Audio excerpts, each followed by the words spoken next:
বন্ধুরা, অঞ্জলিস কিচেনে আপনাদের সকলকে স্বাগত। বন্ধুরা, আজ আমি করে দেখাবো দই বড়া।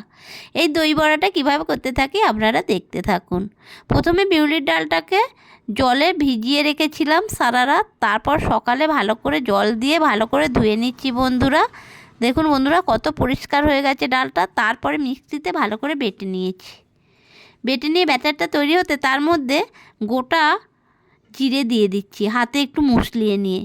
তারপরে আদা আর কাঁচা লঙ্কা বাটা রেখেছিলাম, ওই ব্যাটারের মধ্যে দিয়ে ভালো করে ফেটিয়ে নিচ্ছি বন্ধুরা।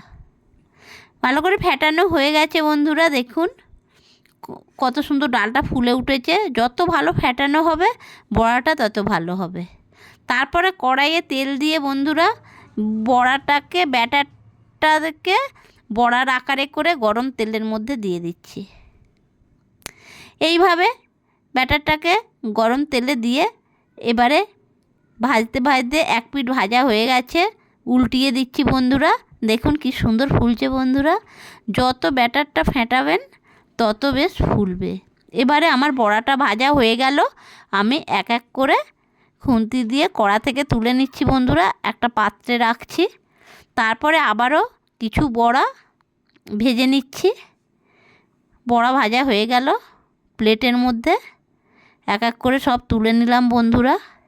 এইবারে একটু জলের মধ্যে হালকা করে লবণ দিয়ে বড়াগুলোকে জলে দিয়েছিলাম। জলে দিয়ে এইবারে জলটা চিপে বের করে নিচ্ছি বন্ধুরা। এটা খুব নরম হয় বন্ধুরা। আমার সব বড়া থেকে জলটা চেপা হয়ে গেল। তারপর একটা প্লেটের মধ্যে সাজিয়ে দিলাম।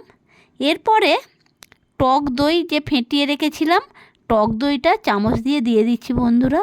তারপরে তেঁতুলের কাত দিচ্ছি, ওই একটু বিট লবণ গুড় দিয়ে কাতটা তেঁতুলের বানিয়েছিলাম, ওই কাতটা দিয়ে দিলাম। এইবারে বন্ধুরা এর মধ্যে দিয়ে দিচ্ছি ধনিয়া পাতা কুচি। ধনিয়া পাতা কুচিটা চারিদিকে ছড়িয়ে দিয়ে এইবারে দিচ্ছি ঝুরি ভাজা। ঝুরি ভাজাটা দিলে স্বাদটা খুব সুন্দর হয়। ঝুরি ভাজাটা দিয়ে দিচ্ছি। ঝুরি ভাজাটা এক এক করে দিয়ে দিলাম বন্ধুরা। এইবারে দেব চাট মশলা। এই চাট মশলাটা সব শেষে চারিদিকে ছড়িয়ে দিচ্ছি বন্ধুরা।